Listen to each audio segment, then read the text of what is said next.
Please हमें बचा लीजिए, किसी तरह हमें मार डालेगा। घबराओ मत, मैं इसे भी प्रद्युम्न हूँ, कुछ नहीं होने दूंगा तुम्हें। इनकी बातों को ज्यादा सीरियसली मत लेना, इन्हें तो झूठे वादे करने की आदत है। और इतनी बड़ी बड़ी बातें करने से पहले एसीपी जरा मेरा इंतजाम तो देख लो। बस रिमोट के इस बटन को दबाना है और ये तीनों हमेशा के लिए बूम धरती से गायब। क्यों कर रहे हो तुम ये? क्या गलत कर रहा हूँ? हाँ बोलो। पर ये तीनों तो वैसे भी कानून से भागे हुए अपराधी है ना, तो इन्हें मारकर क्या गलत कर रहा हूँ मैं? इन्हें सजा देने का हक तुम्हारा नहीं, सिर्फ कानून का हक है ये। बस यही तो प्रॉब्लम है, जब तक तुम कानून में हो कुछ नहीं हो सकता। क्या क्या चाहते हो तुम मुझसे? पहले अपनी ये गन मुझे दो एसीपी, मुझे अपनी गन दो, वरना मैं ये रिमोट दबा दूंगा। एसीपी मैं 3 तक गिनूंगा, 1 2 3। नहीं,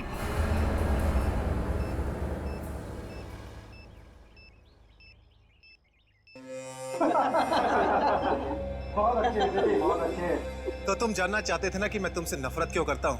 हाँ, जग्गा खबरी का नाम ध्यान है? याद है मुझे, मैं उन्हीं का बेटा हूं। पता चल चुका था मुझे। एसीपी तुमने मेरे पिताजी से वादा किया था ना कि तुम उनका बाल भी बाका नहीं होने दोगे, फिर क्यों नहीं बचा सके उन्हें? बोलो। देखो चिराग, तुम्हारे पिताजी की मौत का बोझ आज भी मेरे दिल पर है।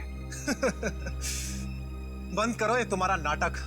उस वक्त कहां थे तुम जब मेरे पिताजी की मौत के बाद मैं और मेरी मां दर दर की ठोकरें खा रही थी?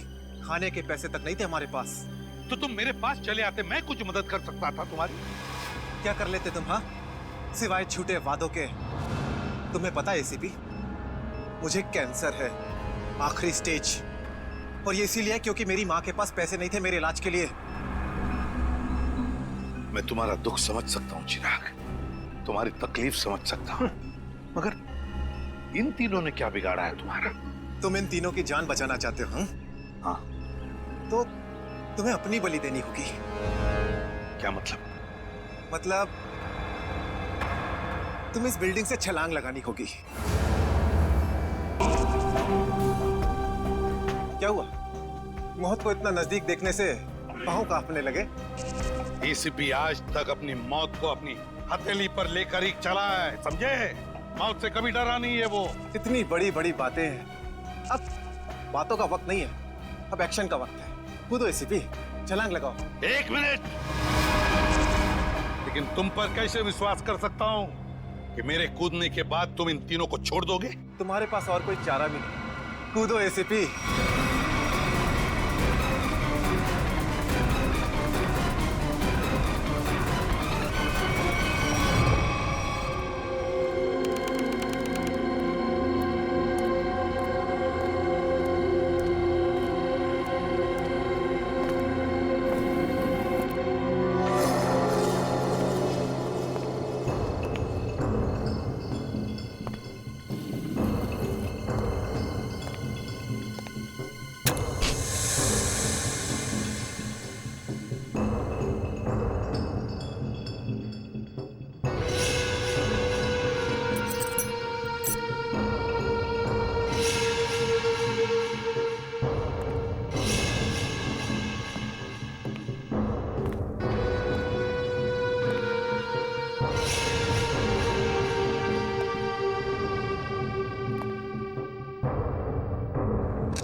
ये शो देखते वक्त तो पेट के दर्द की दवा साथ में रखनी चाहिए।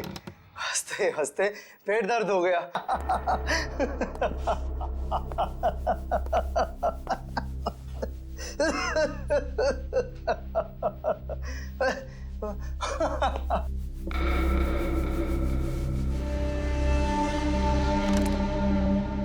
कौन है ये? प्रमोद कौन है ये? बहुत खुशकिस्मत हो तुम। मौत से कुछ पल पहले इतनी हंसी और इतनी खुशी हर किसी को नसीब नहीं होती। कौन हो तुम? अंदर कैसे आए? मौत को अंदर आने के लिए किसी न्योते की जरूरत नहीं पड़ती है।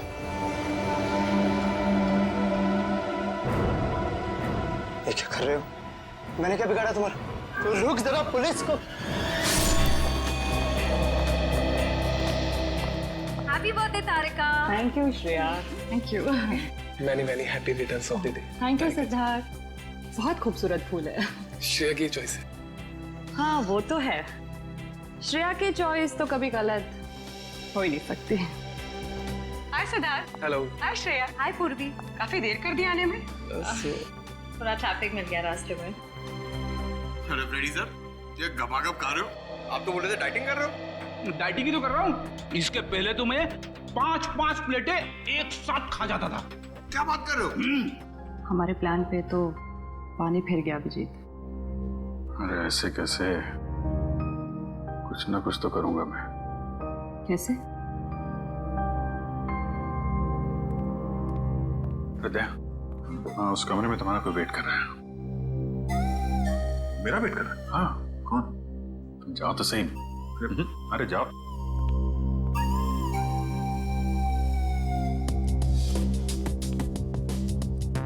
हे सिद्धार्थ, वो तुम्हें मेरी जासूसी नॉवेल्स की कलेक्शन देखनी थी ना? चलो दिखाती हूँ। चलो श्री। अरे कभी तो श्रेया को अकेले छोड़ो। ऐसी कोई बात नहीं है ना? चलो। इट्स ओके सिद्धार्थ, जाओ तो। चलो।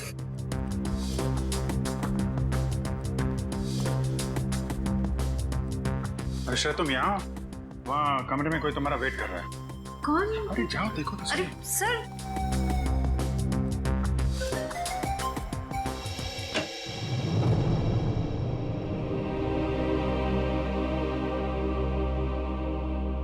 श्रेया, अच्छा किया तुम सिद्धार्थ को अपने साथ यहाँ ले आई।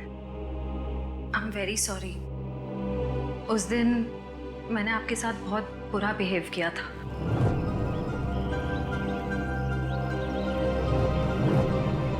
छोड़ो ना, मैं भूल गया हूँ, तुम भी भूल जाओ। काश भूल पाना इतना आसान होता।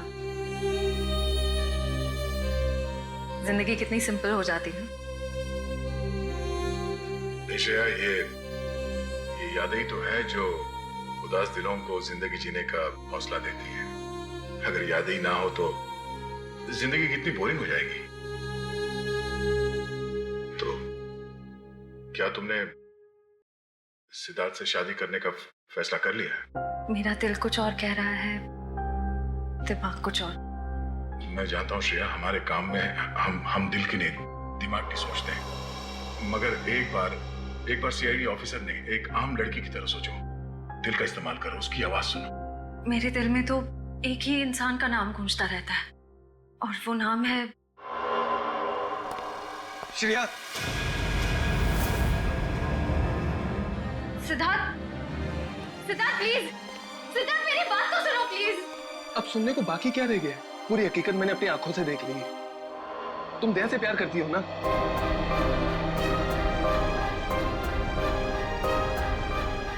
सिद्धार्थ, मैं इस बारे में तुमसे बात करने वाली थी। की क्यों नहीं? सिद्धार्थ, काम इतना होता है, मौका ही नहीं मिला मुझे। मौका नहीं मिला? I just can't believe I heard that. Siddharth please मेरी बात तो सुनो। ये इतना आसान नहीं हो के। मैं आपको मेरी जगह रखकर तो सोचो, फिर पता चलेगा मैं किस अग्नि परीक्षा से गुजर रही हूँ।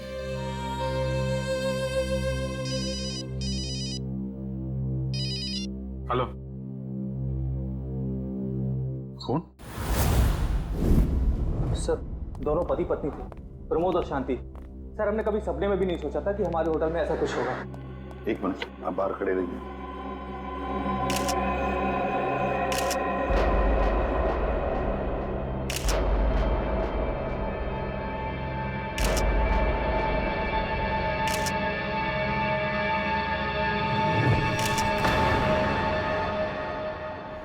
माय गॉड, दोनों की लाशें ऐसी इस अवस्था में। सर, इतने सारे केस सॉल्व किए, लेकिन इस तरह का केस कभी नहीं देखा। सर, लगता है ये दोनों खूनी से विनती कर रहे थे कि वो इन्हें छोड़ दे, मगर खूनी ने जरा भी दया नहीं दिखाई। नहीं फ्रेडी, लगता है खूनी ने पहले इन दोनों को मारा और फिर यहाँ लाकर बिठा दिया, हाथ पैर बांध दिए। जिस तरह से इन दोनों को बिठाया कुर्सी में, लगता है खूनी हमसे कुछ कहना चाहता है। ये देखो, कम से कम 6-7 वार तो किए इस बेचारी पर। ऐसे इतनी बेरहमी से मारा है जैसे ये खूनी कोई सिर फिरा हो या फिर बदले की आग में ये सब किया है उसने।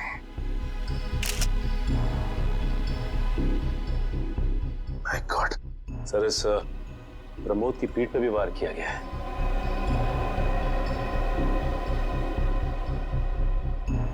क्या हुआ? सर, इसकी सांसें चल रही है, जिंदा ही। प्रमोद जिंदा है?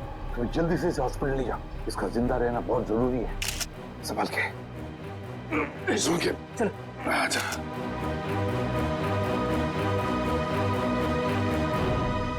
एक बात बताओ, ये खूनी अंदर आया कैसे? किसी ने देखा कैसे? नहीं सर, ये सब रात में हुआ सर, और रात के वक्त इसकी ड्यूटी रहती है सर, इससे पूछिए आप। कैसे हुआ ये सब? सर, कुछ देर के लिए मेरी आंख लग गई थी रिसेप्शन डेस्क के ऊपर। तुम्हें शर्म नहीं आती ये कहते हुए कि तुम्हारी आंख लगी थी ड्यूटी पर? Sorry sir. एक बात बताओ, ये दोनों प्रमोद और शांति कब से रह रहे तुम्हारी होटल में? सर, पिछले 6 दिनों से रह रहे थे और आगे भी 1 महीने रहने का प्लान था सर। क्यों, कुछ बताया इन्होंने? सर, प्रमोद जी की नई नौकरी लगी थी, नासिक से इस शहर में नए आए थे, उन्हें अपना घर नहीं मिला, इसीलिए होटल में रह रहे थे सर। ठीक है, जाओ। वंश, प्रमोद और शांति, इन दोनों की पूरी जानकारी चाहिए मुझे।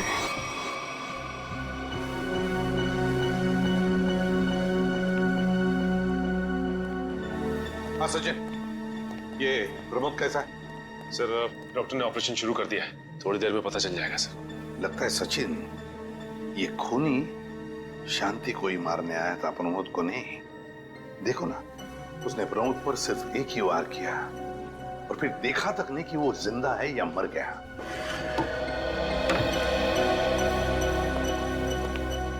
डॉक्टर साहब, कैसा है प्रमोद? हमने प्रमोद को बचा तो लिया है, मगर मगर क्या? वो कोमा में चले गए हैं। कोमा में? लेकिन डॉक्टर साहब, प्रमोद को होश तो आ जाएगा ना? हम तो अपनी तरफ से पूरी कोशिश करेंगे, मगर कुछ कहा नहीं जा सकता। Thank you. कुछ भी हो, प्रमोद होश में आना ही चाहिए। खूनी को सिर्फ प्रमोद ने ही देखा है। डॉक्टर साहब, शांति की लाश से कुछ पता चला? दया, मौत की वजह तो तुम लोगों को क्राइम स्पॉट पे ही पता चल गई होगी। पेट पर चाकू के इतने सारे घाव हैं, उसी की वजह से मौत होगी बेचारे की। हाँ, वो तो हमें पता चल गया था। उसके अलावा कुछ और? हाँ, एक खास बात। 2 महीने पहले इसका किडनी का ऑपरेशन हुआ था। ये देखो, इसमें एक फोटो है। किडनी का ऑपरेशन?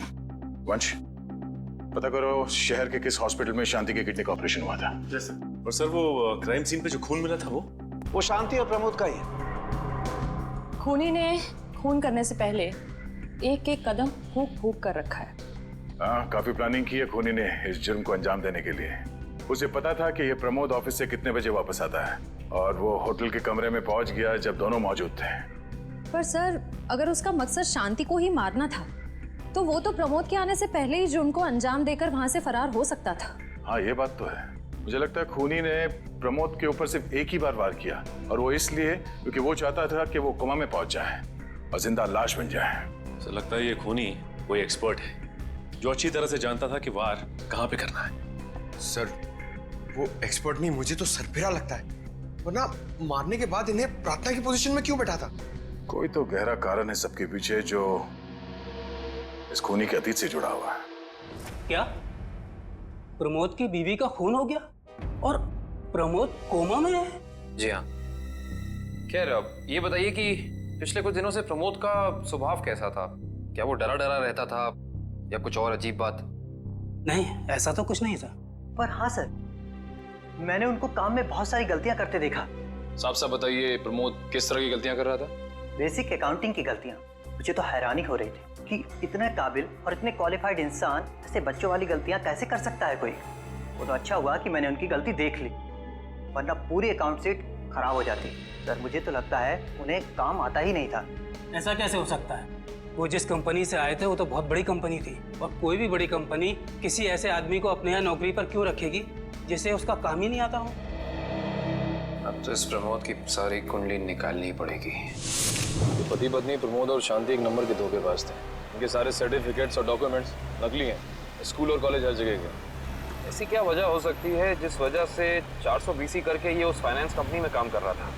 ये इस प्रमोद को वहाँ काम करके क्या फायदा हो सकता है? इस सवाल का जवाब तो उसी वजह से जुड़ा है निखिल, जिसकी वजह से इस प्रमोद की हत्या की गई। पर वजह जो भी हो, उस वजह का पता तो सीआईडी निकाल ही लेगी। लेकिन सर, हो सकता है इन दोनों का नाम भी नकली हो सकता है। ऐसा भी हो सकता है कि ये दोनों असली प्रमोद और शांति हो ही ना, बल्कि कोई बहरूपिये हों जिन्होंने उन दोनों की जगह ले ली हो सकता है। एक सेकंड। हेलो, हाँ बोल रहा हूँ। हाँ, कौन सा hospital? Okay, thank you so much. क्या हुआ निखिल? हमारा अंदाजा सही निकला। 2 महीने पहले पुणे की मोती हॉस्पिटल में इस प्रमोद की पत्नी का एक ऑपरेशन हुआ था। वहाँ प्रमोद की पत्नी का नाम शांति नहीं बल्कि विनीता लिखा हुआ है। विनीता? मोती हॉस्पिटल, पुणे।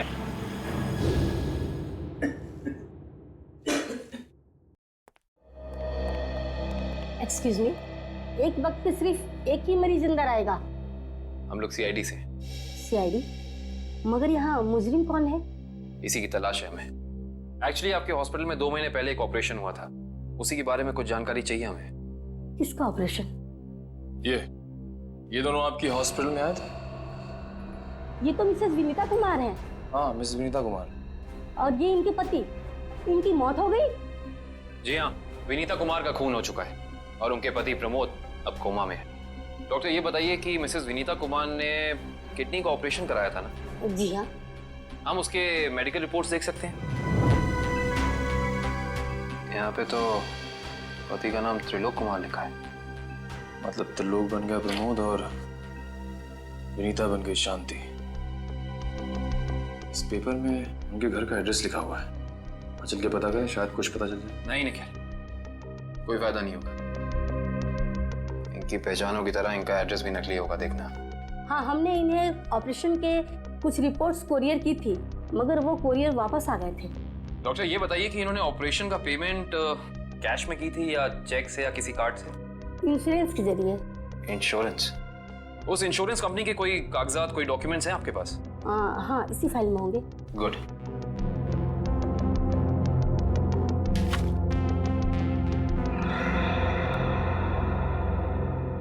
बिज हेल्थ इंश्योरेंस। अंकित, सभी अकाउंट्स और सभी खाते अच्छी तरह से बंद हो जाने चाहिए। कल शाम 5 बजे तक ऑडिटर आ जाएगा। हो जाएगा सर। कभी सपने में भी नहीं सोचा था कि हमारी कंपनी का अंत इतना बुरा होगा। ये किस अंत की बात कर रहे हैं आप लोग? जरा विस्तार से समझाइए। अगर आप अपने पैसे वापस लेने आए हैं तो भूल जाइए, क्योंकि जब तक अदालत अपना फैसला नहीं सुना देती तब तक हम किसी के रुपए वापस नहीं कर पाएंगे। पैसे वापस लेने नहीं, इंसाफ करने आए हैं हम लोग सीआईडी से। ओह, तो हमारी शिकायत सीआईडी वालों तक भी पहुंच गई है। शिकायत? ऐसा क्या कर दिया आपकी इस कंपनी ने?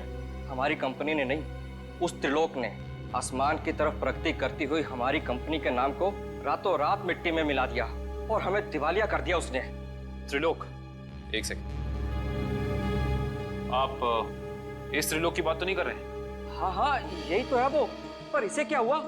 किसी ने इसकी जान लेने की कोशिश की है। फिलहाल ये कोमा में। ये तो होना ही था, इतने लोगों को जो धोखा दिया इसने।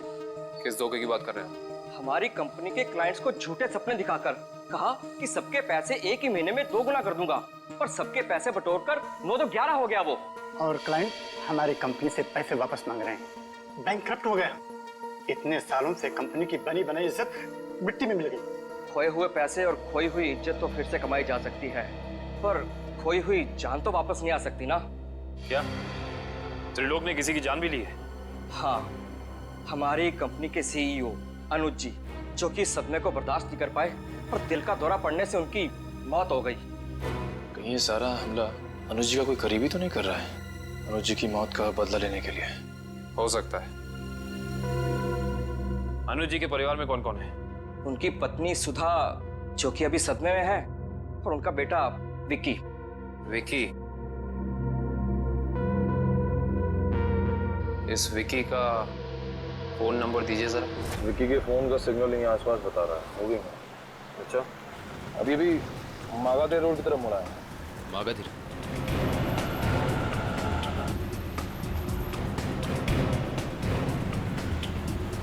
देखो सिग्नल कुछ पता चला? एक मिनट क्या हुआ? इस विकी के फोन का सिग्नल यहीं आसपास बता रहा है। कहीं विकी इस बाइक पे तो नहीं? हाँ सर, हो सकता है ये विकी है। चेक करते हैं।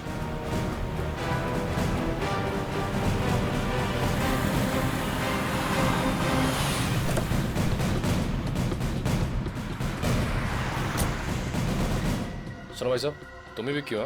हाँ, और ये क्या बदतमीजी है? तुम लोग मेरा नाम कैसे जानते हो? तुम्हारा नाम और तुम्हारे सारे कारनामों के बारे में जानते हैं हम। सीआईडी। सीआईडी? इस शहर में क्या कर रहा है? हाँ? कुछ काम था और तुम लोग मेरा पीछा क्यों कर रहे हो? बकवास बंद कर। दो खून करके भाग रहा हो, कह रहा है सीआईडी पीछा क्यों कर रही है? मैंने कोई खून नहीं किया है। अच्छा, त्रिलोक और विनीता का खून नहीं किया तुमने? त्रिलोक और विनीता मर चुके हैं? ड्रामा बनकर अपना पूरा इतिहास है तेरा हमारे पास।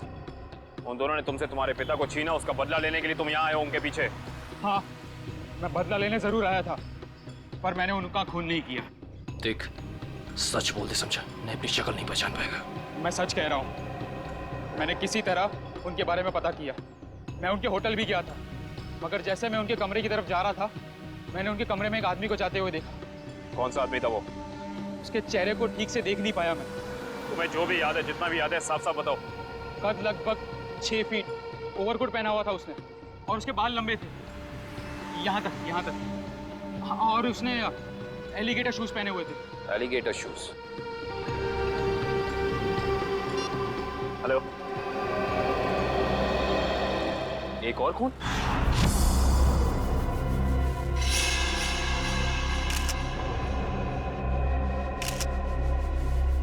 लाश ऐसे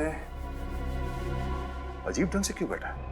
कमाल है सर, पिछले वाले केस में खूनी ने उन दोनों को होटल में चाकू मारकर प्रार्थना वाली पोजीशन में बैठाया था, और इसे गोली मार के इस तरह से। लगता है दोनों का खूनी एक ही है। गोली सीधे माथे के बीचों बीच मारी है। अगर ये सीरियल किलर होता तो इसे भी चाकू से मारता सर, क्योंकि विनीता को उसने चाकू से मारा था, इसे तो गोली मारी। हाँ, मगर लाशों को ऐसे एक ही ढंग से बिठाना क्या दो अलग अलग खूनी करेंगे? मुझे लगता है दोनों का खूनी एक ही है, और जिस वक्त इस तिग्मांशु का खून हुआ, लगता है खाना खाने ही वाला था।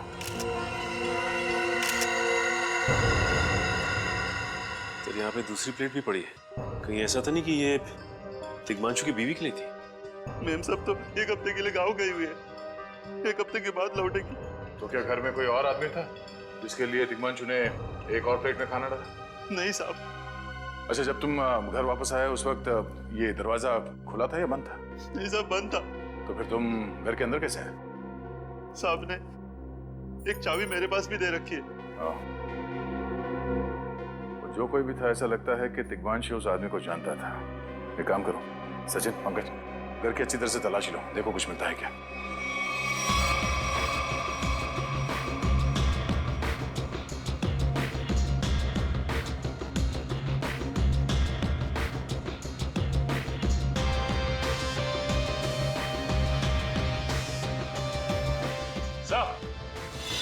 हाँ सचिन,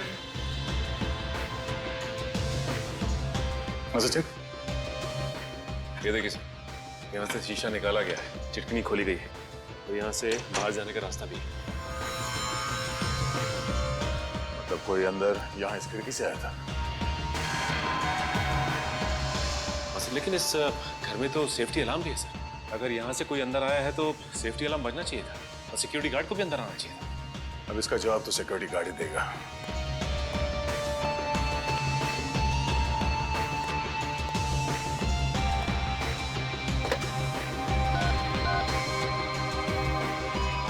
हेलो सिक्योरिटी, अच्छा आज दोपहर को तिग्मांशु जी के घर से अलार्म बजा था? तो फिर आप चेक करने के लिए उनके घर पे क्यों नहीं आए? ओ आई सी, पिछले हफ्ते भी? ठीक है, थैंक यू। क्या बोला सर ये सिक्योरिटी वाला? सिक्योरिटी का कहना है कि अलार्म बजा था और उन लोगों ने घर में फोन भी किया तो तिग्मांशु जी ने कहा कि गलती से अलार्म बज गया, इसलिए वो लोग ऊपर नहीं आए। सर हो सकता है तिग्मांशु ने मजबूरी में कहा हो, खूनी ने उसके सर पे गन तान दी हो। कुछ कह नहीं सकते, बात करते वक्त अगर थोड़ी सी भी टेंशन हो आवाज में तो ये सिक्योरिटी वाले तुरंत भाप लेते हैं। दरअसल पिछले हफ्ते भी तिग्मांशु के घर से अलार्म बजा था और जब सिक्योरिटी वालों ने फोन किया था तो तिग्मांशु ने यही कहा था कि गलती से बच गया। सर ये खूनी काफी चालाक लगता है, खेल खेल रहा है। देखते हैं, जरा देखो इस घर में कुछ और मिलता है क्या। खूनी ने कोई ना कोई सुराग जरूर छोड़ा होगा, चेक करो।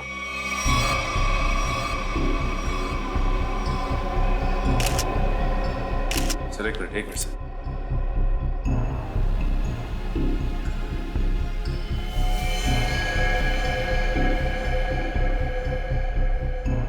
ये देखिए सर, खून। ये खून यहाँ कैसे? कहीं खूनी का तो नहीं है खून? ये तो डॉक्टर सालों के ही बताएंगे। वो खून किसका है ये अभी पता चल जाएगा। तारिक आती होगी रिपोर्ट लेकर के। डॉक्टर साहब इस तिग्मांशु के बारे में कुछ और पता चला? हाँ। वो कैसे? इसे गोली मारने से पहले बेहोश किया गया था। क्या? इसे बेहोश किया था? इसके खून में मुझे एक खास किस्म की दवाई के अंश मिले जो अक्सर इंसान को बेहोश करने के लिए दी जाती है, और वो दवाई इसे इंजेक्शन के जरिए दी गई थी। ये देखो। सर बहुत ही अजीब बात है, अगर खूनी इसे मारना चाहता था तो सीधा गोली मारकर इसका काम तमाम कर सकता था, फिर ये जहर की दवाई क्यों दी होगी? और सर एक और बात पता चली, तिग्मांशु जिस हालात में हमें मरा हुआ मिला था वो एंशिएंट कल्चर के हिसाब से प्रार्थना करने की पोजीशन, खाना खाने से पहले। तो फिर तो शांति और तिग्मांशु दोनों का खूनी एक ही आदमी है। एक खूनी के लिए ये हत्याएं जुर्म नहीं, एक जश्न है। इसीलिए उसने टेबल पे ये प्लेटें सजाई, उसमें खाना रखा, एक अपने लिए और एक तिग्मांशु के लिए। और सर तिग्मांशु को प्रार्थना की पोजीशन में बैठा के उसने गोली मार दी। सर मैंने कहा था ना, ये खूनी एकदम सरफिरा है सर। हाँ सर, लगता है ये खूनी अपने आप को बहुत शक्तिशाली महसूस करता है। जिस वक्त इन सब की गर्दनें झुकी होती हैं उसके सामने उसे आनंद आता है। नहीं सचिन, खूनी का मकसद लोगों को अपने सामने झुकाना नहीं बल्कि अपने लिए प्रार्थना करवाना था। क्या मतलब? ये रही उस खून की रिपोर्ट। ये खून ना ही तिग्मांशु का है और ना ही उसके घर वालों का, ये खून उस खूनी का ही है। खूनी का? मगर वहां तो हाथापाई के कोई निशान नहीं मिले और उस जगह को देख के ऐसा लगा भी नहीं कि तिग्मांशु ने सेल्फ डिफेंस में खूनी के ऊपर हमला किया होगा। वो इसलिए दया क्योंकि ये खून खूनी ने अपने मुंह से थूका था। हमें इसके खून में से इसके सलाइवा के कुछ अंश भी मिले।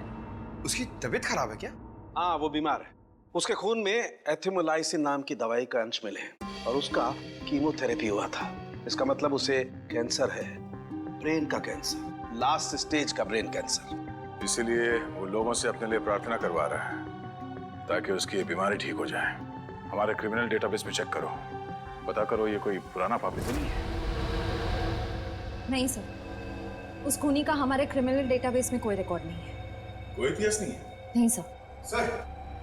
सर तिग्मांशु की पूरी कुंडली निकाल के लाओ सर। प्रमोद की तरह इसकी पहचान भी नकली है। What? हाँ सर, ये देखिए, उसका असली नाम राकेश है और जिस तरह प्रमोद को 400 बीसी की आदत थी, ठीक उसी तरह राकेश भी भोली भाली लड़कियों को फंसाता था शादी के झांसे में।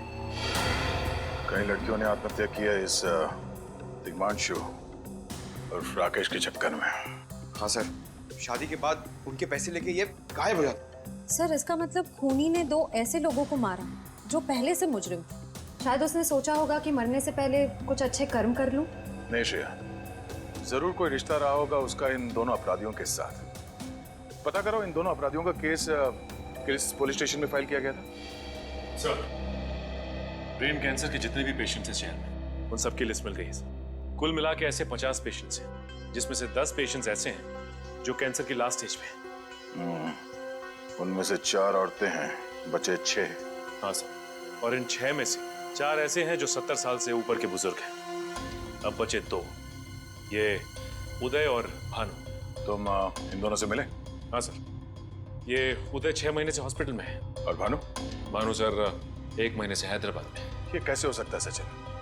अगर वो मुजरिम इसी शहर में है तो कहीं उसका इलाज चल रहा होगा ना कहीं से वो दवाई खरीदता होगा। मांझी सर, इस शहर में जितने भी केमिस्ट है जहाँ पे ब्रेन कैंसर की दवाइयाँ बेची जाती है उन सब की लिस्ट चाहिए मुझे। सब पता चल गया। त्रिलोक और राकेश दोनों के खिलाफ एक ही थाने में केसेस दर्ज किए गए थे, जगतपुरी थाने। इस केस का पूरा इतिहास जगतपुरी थाने से ही पता चलेगा। Excuse me. यस। आपकी दुकान पे ब्रेन कैंसर की दवाइयाँ बेची जाती हैं? जी हाँ, हमारी दुकान उन चुनिंदा दुकानों में से है जहाँ ये दवाई आपको मिलेगी। वैसे ये दवाइयाँ बहुत कम लोग खरीदते होंगे, नहीं? जी बहुत महंगी है एक्चुअली। अच्छा, जो लोग ये दवाइयाँ खरीदते हैं उनकी लिस्ट मिल सकती है हमें?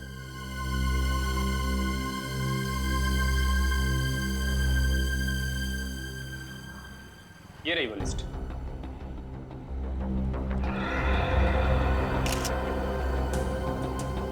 तपन, उदय और नितिन, ये तीनों लोग तो उस मरीज की लिस्ट में थे।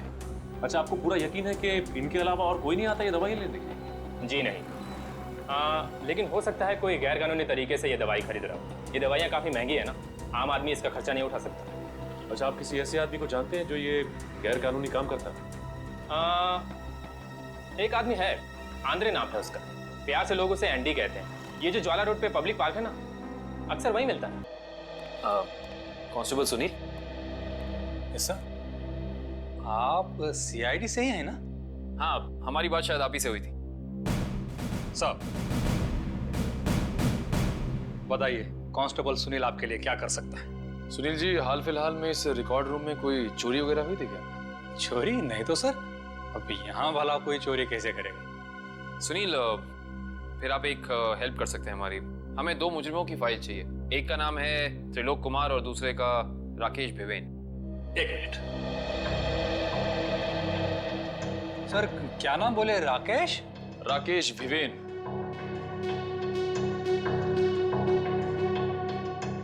कमाल है, इसकी फाइल तो है ही नहीं यहाँ पे। अच्छा, वो दूसरा नाम क्या बोले? त्रिलोक? त्रिलोक कुमार। इसकी भी नहीं है?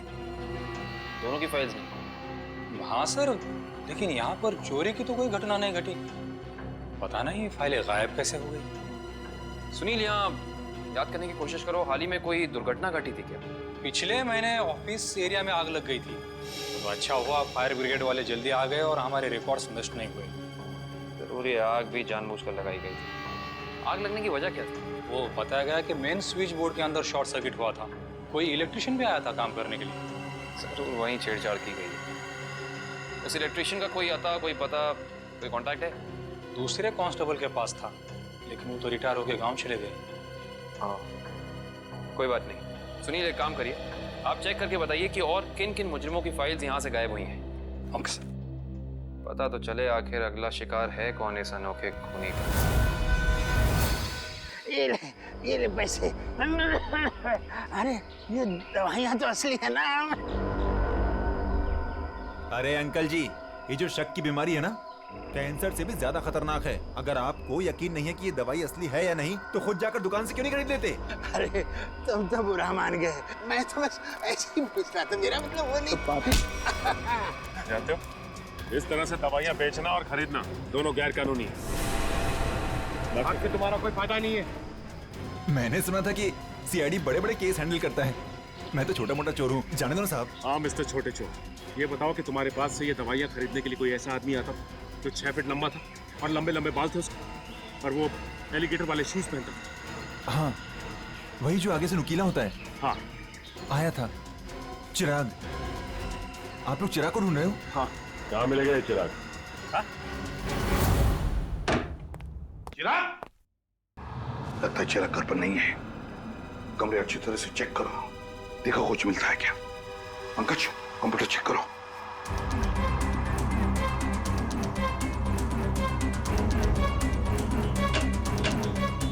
सर, ये देखिए, पूरी अलमारी गन्स और चाकू से भर रखी इस चिराग ने। My God. सर, हाँ, अंदर के कमरे में से ये खून से भरे हुए कपड़े मिले। पुलिस रिकॉर्ड रूम से फोन है। देखो। हेलो जी, कहिए। कौन? संदीप, स्वाधीन और हेमंत। ओके, ठीक है। कौन है ना? सर, त्रिलोक और तिग्मांशु की तरह इन तीनों की फाइल भी चोरी हुई है पुलिस रिकॉर्ड रूम से। मतलब अभिजीत, अब ये चिराग इन तीनों में से किसी एक को मारने वाला है। सर एक सेकंड, ये देखिए सर, इस कंप्यूटर की फाइल में इन तीनों की फाइल है। सर ये तीनों भाई हैं और बदमाश भी हैं और इन्होंने 3 खून किए हुए हैं सर। सर यहाँ पे 2 एड्रेस है, एक चीकूवाड़ी और एक चारको। चारको पर चीकूवाड़ी। एक काम करते हैं अभिजीत, हम दोनों चीकूवाड़ी चलते हैं और तुम लोग तीनों भी चारको चले जाओ। Yes sir. हाँ सर। चलो अभिजीत।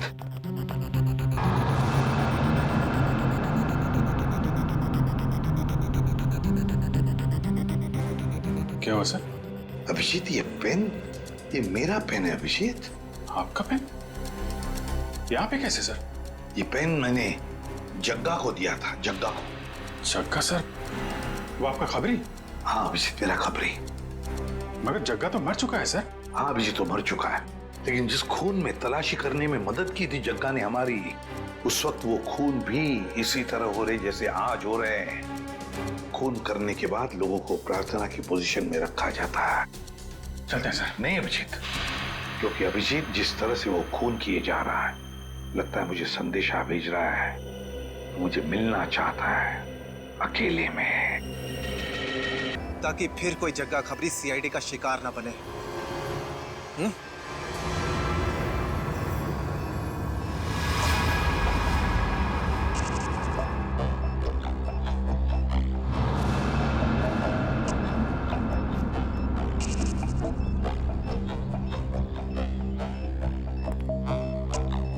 ठीक है, मंजूर है।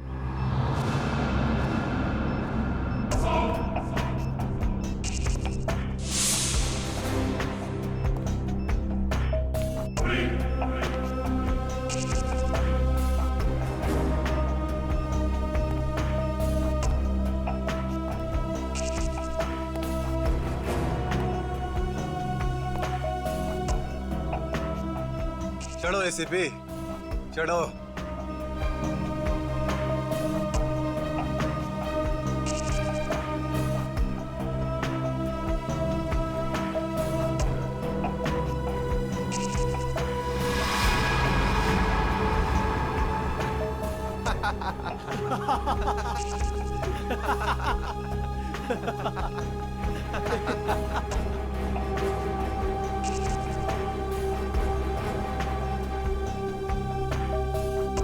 ऊपर जाकर मेरे पिताजी से माफी जरूर मांग लेना।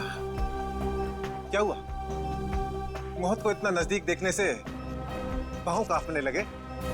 एसीपी आज तक अपनी मौत को अपनी हथेली पर लेकर ही चला है, समझे? मौत से कभी डरा नहीं है वो।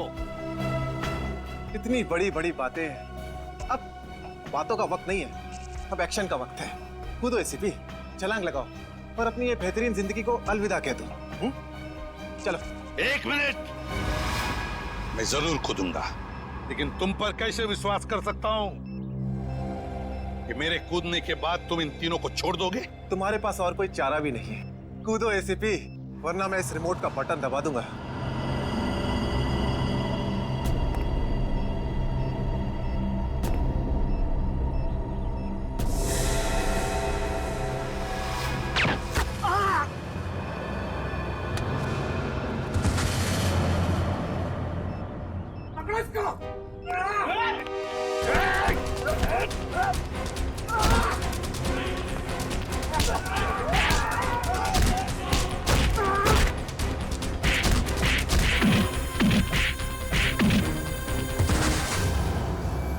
बस मिस्टर चिराग, बहुत चला लिया न्याय की अदालत।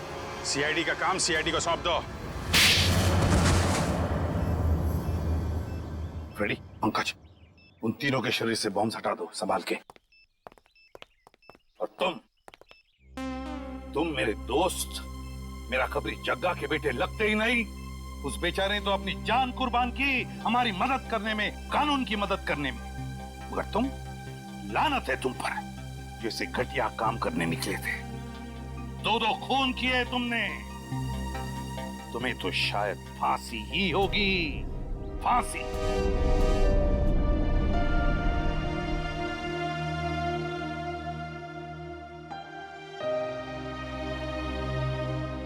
बड़े बुजुर्ग कह गए कि अगर कोई चिंता सताए तो उस चिंता को अपने कलेजे के अंदर अंगार बनने नहीं देना चाहिए। कलेजा चल जाता है। मुझे कोई चिंता नहीं सता रही है।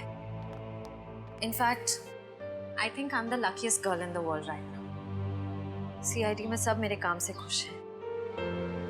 मेरे पास तुम दोनों जैसे दोस्त हैं। मेरी शादी होने वाली है। एक लड़की को और क्या चाहिए होता है? शायद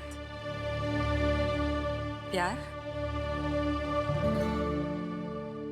प्यार भी तो है ना मेरे पास। मम्मी पापा का प्यार, दोस्तों का प्यार और सिद्धार्थ का प्यार। जुबान की बात दिल से मेल नहीं खा रही है श्रेया। मतलब ये कि दिल की बात जुबान पे लाने का वक्त आ गया है श्रेया। वो श्रेया कहाँ गई? हाँ, जो अपने सारे डिसीजंस खुद लेती थी, जिसे पता था कि उसको अपनी जिंदगी में क्या चाहिए। हाँ श्रेया, अब वक्त आ गया है। तुम्हें किसी एक को चुनना ही होगा। और अगर तुमने एक स्ट्रॉन्ग डिसीजन नहीं लिया ना, तो उसका असर तुम्हारी जिंदगी पर नहीं, बाकी 2 जिंदगियों पर भी पड़ेगा। मैं क्या डिसीजन लूं? किसे चुनूं? उस इंसान को जिसे मैं बहुत प्यार करती हूं, पर उन्होंने कभी अपने प्यार का इजहार नहीं किया, या शायद वो मुझसे प्यार करते ही नहीं, या फिर उस इंसान को जो मुझसे बहुत प्यार करता है, मुझे पलकों पर बैठा कर रखता है। मगर यहाँ पे इम्पोर्टेंट सवाल ये है कि तुम किससे प्यार करती हो? नहीं तारिका, यहाँ ये बात इम्पोर्टेंट है कि अब मैं पीछे नहीं हट सकती।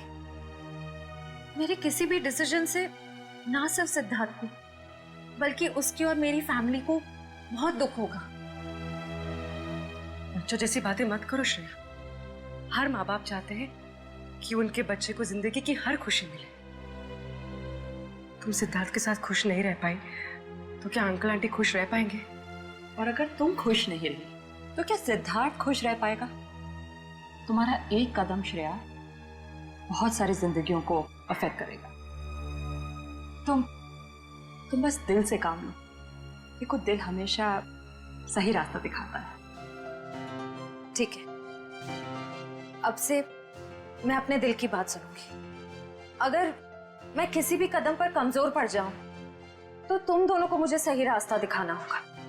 हाँ, लेकिन एक शर्त पे। कैसी शर्त? तुझे आइसक्रीम खिलानी पड़ेगी। Of course.